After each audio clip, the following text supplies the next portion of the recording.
June 10th, 1944, Normandy. A cold morning, fields covered in mist, and the laughter of German tankers that was about to end.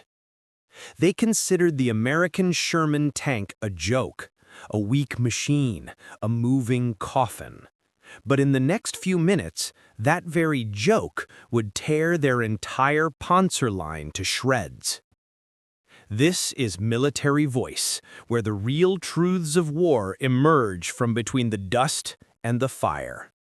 If you want to see such real cinematic moments of history, then subscribe. Only hours ago, one of his gunners had joked loudly, "If a Sherman shows up tomorrow, let's not call it a tank. It might get embarrassed."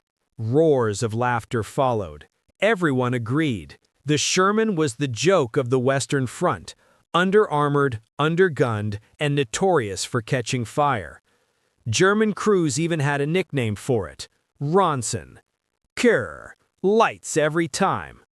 But today, the joke will turn. Across the fields, hidden behind hedgerows and dirt mounds, the Americans of the 2nd Armored Division sit inside their engines of war. Their Shermans are not elegant. They do not inspire fear, but they are reliable. They are fast. They are many. And today, they are determined. Young American Lieutenant James Walker wipes a layer of dew from his periscope lens. The air is cold, heavy with the smell of moist earth. "We move in 5 minutes," the radio crackles. Walker sighs, steadying himself. In the hedgerow maze of Normandy, death can sit inches away, unseen, until it fires. Back on the German line, Fritz raises his hand, signaling forward. The column advances. Tracks crush soft mud, birds burst from branches, and the world wakes to war. Smoke from the tanks curls into the chilling air. Fritz lifts his binoculars.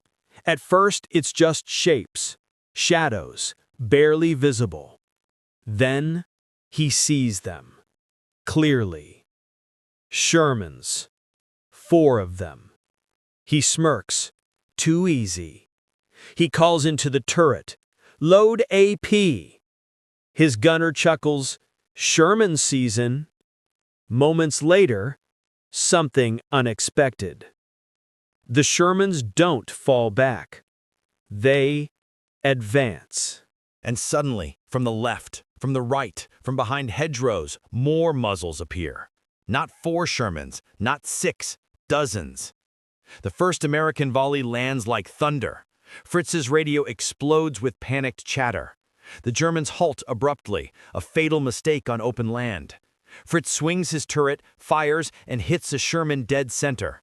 The tank rocks violently, but doesn't ignite, doesn't retreat, doesn't stop. Inside that very tank, Walker tastes metal on his tongue as the impact shakes the hull.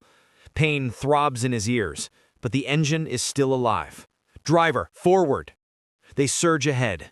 The Germans expected a skirmish. What they got was a flood. Shermans pour through gaps like steel predators, forming arcs, surrounding firing positions, and flanking at impossible speed. The Germans can't track them all, can't aim fast enough, can't breathe between explosions. Fritz destroys another Sherman, finally, but 2 more replace it within seconds. His confidence fades. His men yell contradictory updates. A Panzer to his left erupts into flames, its turret twisting skyward. Fritz flinches as the fireball heat brushes his face. The Americans are not just winning, they are overwhelming. This is not just better tactics. This is industry, momentum, and numerical shock. The very thing that German command underestimated. Walker's tank bursts through another hedgerow, branches scraping the hull. He spots a German panzer reversing desperately. Fire! The world flashes white. When the smoke clears, the panzer burns, motionless. Inside that destroyed tank lies Fritz, thrown to the side by the blast, gasping through acrid smoke. His crew scrambles out just as the ammunition detonates behind them. The explosion knocks Fritz into the dirt. He rolls over, eye stinging, mind spinning, and freezes at the sight ahead. A line of Shermans, stretching across the horizon, advancing like an unstoppable steel wave. Hours ago, his men laughed at the Sherman. Now, surrounded by fire and thunder, Fritz understands something far more terrifying than defeat in a single battle. Germany cannot outbuild this, cannot outlast this, cannot outrun this. In that moment, he realizes the truth.